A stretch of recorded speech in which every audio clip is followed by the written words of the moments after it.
Welcome to basics news.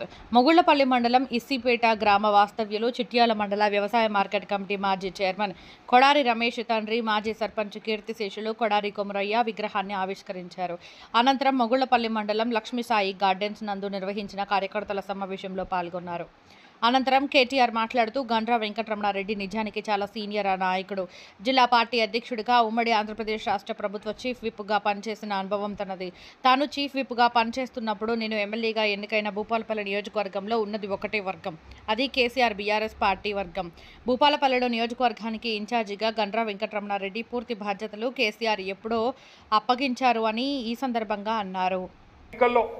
రాష్ట్రంలో మనం అధికారంలోకి వచ్చిన భూపాలపల్లిలో మనం ఓటమి పాలు కావడం జరిగింది. రమణారెడ్డి గారు ఆనాడు కాంగ్రెస్ పార్టీ శాసనసభ్యుడిగా గెలుపొందడం జరిగింది. గెలిచిన తర్వాత ఆనాడున్న పరిస్థితుల్లో రమణారెడ్డి గారిని నేనే ఆహ్వానించిన, వారితో పాటు కొంతమంది మిత్రులను కూడా నేనే ఆహ్వానించిన. ఎందుకంటే ఆనాడున్న పరిస్థితుల్లో మీరు రండి కలిసి పనిచేద్దామని ఆహ్వానిస్తే ఒక్క కండిషన్ కూడా పెట్టలే, నాకు ఫలానాది కావాలని అడగలే. అన్నా నాకు కేసీఆర్ చేసిన కాళేశ్వరం నచ్చింది, కేసీఆర్కు రైతుల పట్ల ఉన్న ప్రేమ నచ్చింది, నాకంటూ నేనేం అడగను, నా నియోజకవర్గ అభివృద్ధికి మాత్రం సహకరించండి అని చెప్పి రమణారెడ్డి గారు వచ్చి మనతో చేరినారు.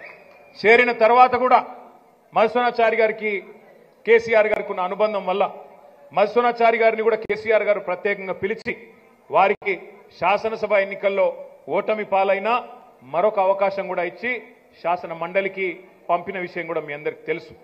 ఆ తర్వాత మన ప్రభుత్వం పోయింది.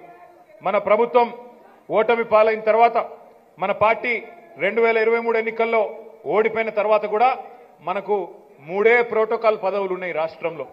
ఒకటి, కేసీఆర్ గారు శాసనసభలో ప్రతిపక్ష నాయకుడిగా కేసీఆర్ గారు ఉన్నారు. అట్లాగే శాసన మండలిలో ఉపాధ్యక్షులుగా పెద్దలు శ్రీ బండా ప్రకాష్ గారు ఉన్నారు. మూడవది, శాసన మండలిలో ప్రతిపక్ష నాయకుడిగా ఒక కేబినెట్ ర్యాంకులో ఉండే పోస్టు. కేసీఆర్ గారికి ఈ ప్రాంతం మీద మధుసూనాచారి గారి మీద ఉన్న ప్రేమ వల్ల వారిని ప్రతిపక్ష నాయకుడిగా అవకాశం ఇచ్చి వారికి అక్కడే పనిపెట్టినారు.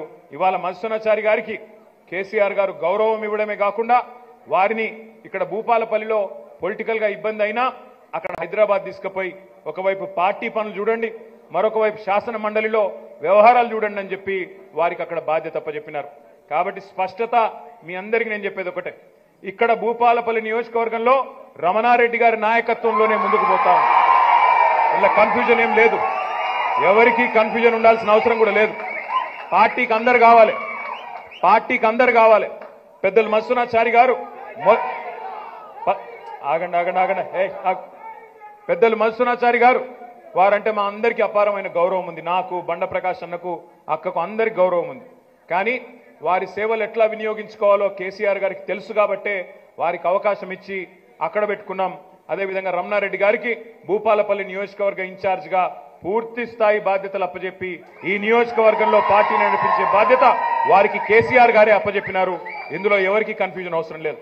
రెండవ మాట,